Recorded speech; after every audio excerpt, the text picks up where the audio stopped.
Now let's see how we can create data in our database. So we go in the users folder and open this route file. Here in our post function, we validate the request data. If it's not valid, we return an error. Otherwise, we create a user object and store it in our database. So here we call prisma.user.create and give it an object. In this object, we set data to the data that we want to store in our database. Here we can set this to body, but as I said before, this is not a safe way because a malicious user can supply additional properties in the body of the request. We don't want to get anything blindly and put in our database, especially when working with NoSQL databases like Mongo. So a better way is to explicitly set properties here. So we should set the name to body.name and email to body.email. The other properties are not required because we gave them default values. So let's go to our schema file, schema.prisma. Look, each user has an ID that is generated by the database. We also have email and name, but the other fields like followers, is active, and registered at, they have default values, so we don't need to provide them.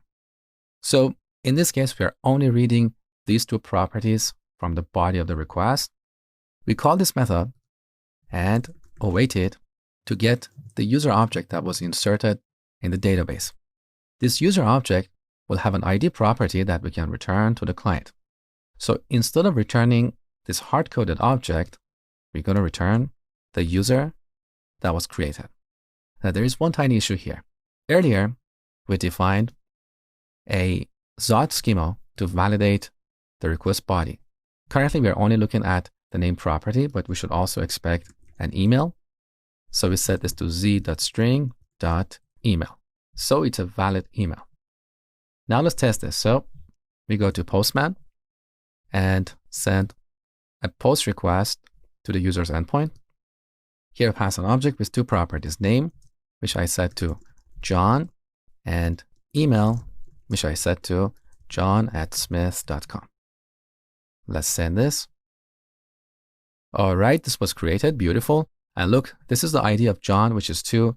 If we create another user by the same email, we should get an error. We got a 500 or internal server error.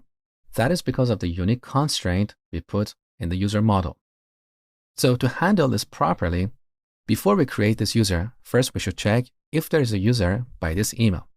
So here we call prisma.user.findUnique. Then we pass an object. Here we set where to an object. And here we set email to body.email. So we look up this user like this. Now we have two user objects. So we need to rename this to new user and return it here. Okay. So we're reading this user. Now, if this user exists, then we return an error. So next response.json. In this object, we can add an error and say user already exists. And for status, we should also use 400, which means bad request. Okay, let's test this. So back in Postman, send. All right, now we got a 400 response, beautiful. And the error says user already exists. So let's change the email and add John1.